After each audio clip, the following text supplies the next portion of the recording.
Colombo test का पहला दिन बीत गया। भारत के लिहाज से अगर आप देखेंगे तो पहला दिन काफी बेहतर रहा। देवदत्त पडिक्कल ने एक बार फिर से शतक जड़ा और ऐसा करने वाले वो दूसरे खिलाड़ी बन गए जो लगातार विदेश में 2 टेस्टों में नंबर 3 जगह पर खेलते हुए लगातार 2 शतक उन्होंने जड़ा है। इससे पहले ये कारनामा चेतेश्वर पुजारा ने ऑस्ट्रेलिया में किया था, लेकिन यहाँ पर कमाल की पारी यहाँ पर खेली है देवदत्त पडिक्कल ने। अगर आप देखेंगे उन्होंने जिस तरीके से बैटिंग करी, आसान बना दिया क्रिकेट को। 193 गेंदों पर 117 रन की पारी, 12 चौके उसमें शामिल रहे।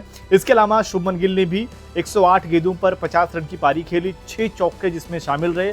और वहीं जडेजा ने भी 83 गेंदों पर 43 रन की पारी खेली। इससे पहले यशस्वी जायसवाल ने भी अच्छी पारी खेली थी, लेकिन जिस तरीके से वो उनकी कंट्रोवर्सी हुई, श्रीलंका के खिलाड़ी से बहस हुई, वो अपनी जगह रही। लेकिन इन तमाम पारियों के बीच में हाईलाइट ऋषभ पंत का चोटिल होना भी रहा। जिस तरीके से उनके हाथ पर लहिरू कुमारा की गेंद लगी, उसके बाद वो मैदान के बाहर गए, लेकिन फिर बैटिंग करने नहीं आए। अब ये सवाल जरूर फैंस के जहन में है कि क्या वो अगले दिन बैटिंग करने आएंगे या नहीं आएंगे, क्योंकि नियम अगर आप देखें तो अगर इस तरीके से सिचुएशन आती है, कुछ कंकशन के तौर पर अगर आप देखें तो उसी कैटेगरी का जो बल्लेबाज है उसको मौका मिल सकता है। अगर इस तरीके से अगर आप देखें तो सरफराज को भी मौका दिया जा सकता है। लेकिन यहाँ पर अगर आप देखें कंकशन, वो कई बार सर वाली बात होती है, लेकिन कई बार अलग अलग तरीके से चोट पर भी इस तरीके से कंकशन सब्स्टिट्यूट खिलाड़ी आ जाते हैं। लेकिन इसके बावजूद अगर आप देखें पूरी तरीके से भारत के पक्ष में पहला दिन गया है। 300 रन बनाकर आपने बैकफुट पर श्रीलंका को पहले दिन ही ढकेल दिया है, क्योंकि श्रीलंका ने टॉस पर यही कहा था कि हम शुरुआत में विकेट निकालने की कोशिश करेंगे।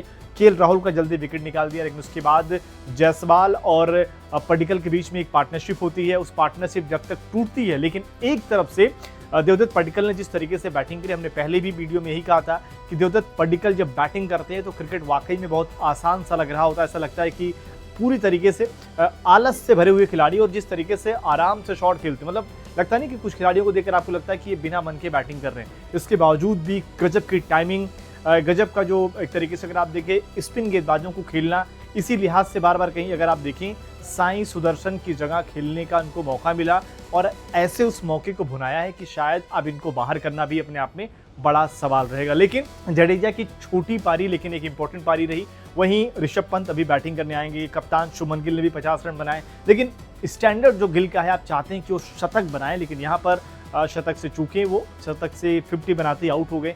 तो ओवरऑल अगर आप देखेंगे कहीं ना कहीं भारत ने पहले दिन ही इस मुकाबले पर पकड़ बना ली है, क्योंकि जो गेंदबाजी अटैक भारत के पास है वो ये तो तय है कि श्रीलंका को यहाँ पर भी आराम से बटोर सकता है। यानी कि कोलंबो टेस्ट में जीत की जो कहानी है भारत के, चाहे वो इन जायसवाल की बात कर ली जाए या गिल की बात कर ली जाए, जडेजा की बात कर ली जाए या फिर देवदत्त पडिक्कल के, इन चारों खिलाड़ियों ने पहले दिन ही जीत की कहानी लिख दी है। अब देखना पड़ेगा कि दूसरे दिन का खेल जब शुरू होगा तो फिर कैसे होता है, क्या ऋषभ पंत आएंगे या नहीं आएंगे, वहां पर टीम इंडिया कैसे बैटिंग करती है, अपने आप में देखने वाली बात रहेगी। बाकी आपको क्या लगता है यहाँ से कि कोलंबो टेस्ट भारत जीतेगा या अभी ये जल्दबाजी होगी? कमेंट करके अपनी राय जरूर दें।